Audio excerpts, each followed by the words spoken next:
Now for this question, if the set real part of z minus z bar plus z into z bar whole upon 2 minus 3z plus 5 into z bar, यह एक complex number होगा.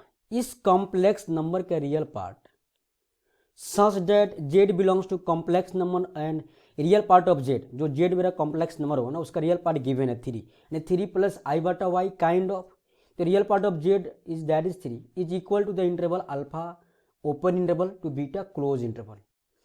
दे need to find value of 24 times beta minus alpha is equal to, घूम घाम के मुझे beta और alpha निकालना है यार. If the set this complex number, इस जो भी कॉम्प्लेक्स नंबर आएगा ना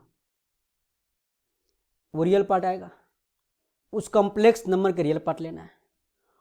और जो रियल पार्ट आएगा ना एक इंटरवल है, डेट मीन्स उस रियल पार्ट का मुझे रेंज निकालना है, क्योंकि उसने बोला एक भाई real part kind of 3,4 3 open 4 close के बीच में लाई कर रहा है real part.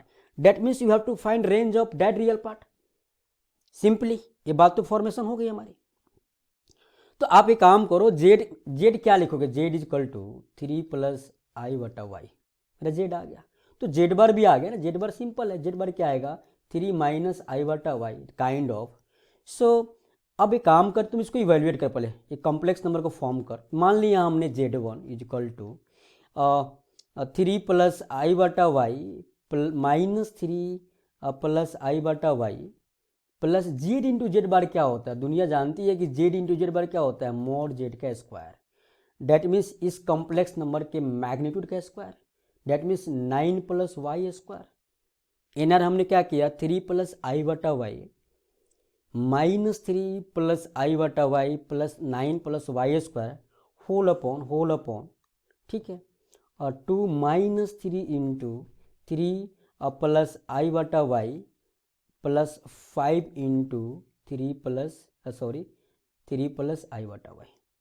That is equal to we can write from here 3 get cancelled here means Y square I बटा वाई गेट 2 टाइम्स हो गया. Sorry this is 2 times not cancel है, 2 टाइम्स. डेट मीन्स एनआर में क्या मिला मेरे को, NR में मिला Y square plus 9 plus 2 Y I बटा whole upon 2, this is 3 into 3 9, 2 minus 9 minus 7 plus 15 that is 8 real part.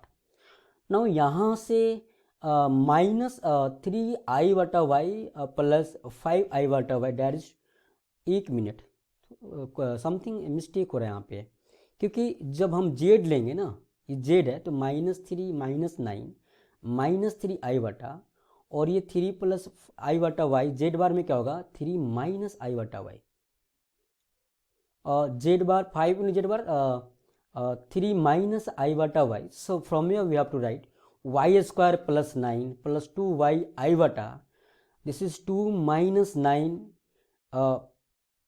7 plus 15 8 minus 3 I बटा वाई और माइनस 5 आई बटा Y that is minus 8 Y I बटा. ठीक है, मुझे z1 आ गया. तो इस z1 के अकॉर्डेंस मुझे क्या चाहिए, रियल पार्ट. तो आई बाटा तो डी आर में नहीं चाहिए ना, तो Y square plus 9 plus 2 Y I बाटा को मल्टीप्लाई करेंगे किससे, हमने 8 कॉमन ले लिया यहाँ पे. तो दिस इज 1 माइनस वाई, तो हमने मल्टीप्लाई किया 1 plus Y upon 1 plus Y से मल्टीप्लाई डिवाइड, हमने रिलेशन कर दिया, सीधी सीधी बात है. ठीक है, so from here we have to write that is equal to, आप मल्टीप्लाई करो ना, तो मुझे तो रियल पार्ट से मतलब है, तो आई बाटा से मतलब तो है ही नहीं, उन्हें बोल रखा है. ठीक है, तो अपन के पास ये रियल पार्ट कब आएगा, रियल पार्ट आएगा जब ये वाई स्क्वायर प्लस 9 1 से मल्टीप्लाई हो जाए simply,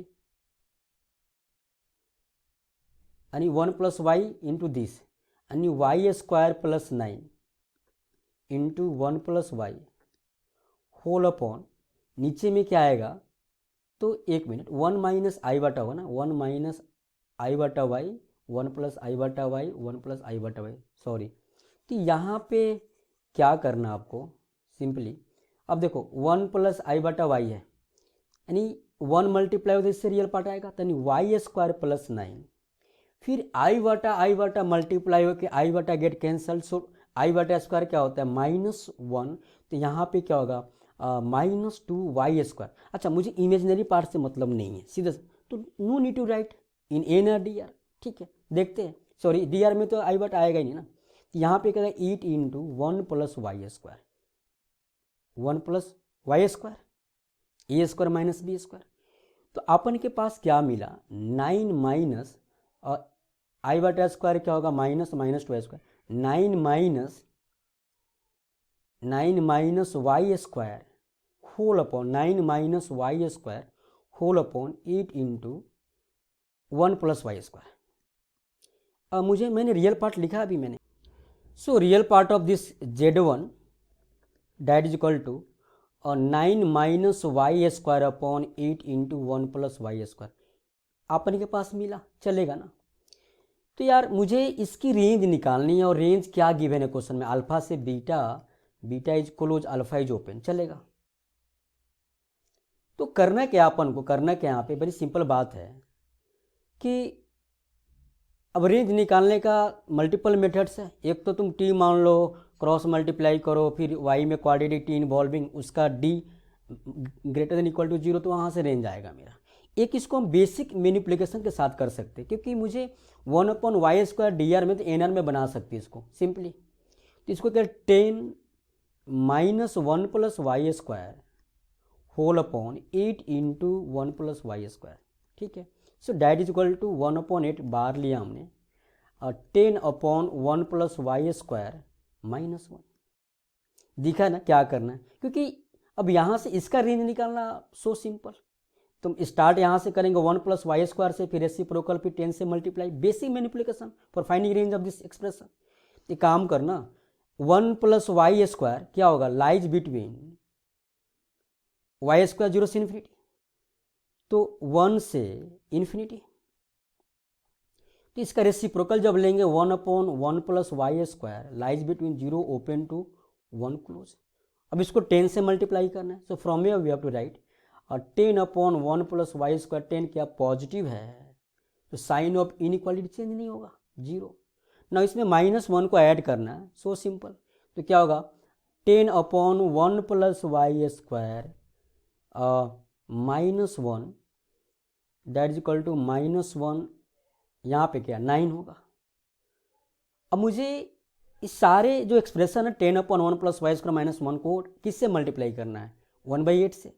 so 1/8 times 10/1 + y² -1 that is less than equal to 9/8 और लेस देन -1/8। ठीक है, तो मुझे इसका तो रेंज मालूम हो गया ना, यही तो रेंज गिवन है, यानी -1/8 open interval to 9/8 close interval that is identical to alpha to beta, beta close alpha open. तो अपन के पास अल्फा क्या है, अल्फा इज इक्वल टू -1/8, चलेगा ना, अल्फा इज इक्वल टू -1/8। ठीक है, और बीटा इज इक्वल टू 9/8, चलेगा, हो गया। What you have to find, मुझे फाइंड आउट क्या करना है 24 × beta minus alpha. So from here 24 × beta minus alpha that is equal to 24 beta is what 9/8 + 1/8 that is equal to 24 × 10/8, this get cancel 3 times that is equal to 30। This is your required answer, चलेगा 30। तो इसमें करना क्या है कि Z जो complex number assume करना है ना, उसका रियल पार्ट गिवन है ऑलरेडी, फिर हमने रियल पार्ट फॉर्म किया, उसका रेंज गिवन, हमने ओरिजिनल रेंज निकाला, फिर कंपेयर किया, फिर अल्फा बीटा आया, फिर वैल्यू निकाला हमने, राइट। सो 30 मीन्स कौन सा ऑप्शन राइट है यहाँ पे, so option D is correct option.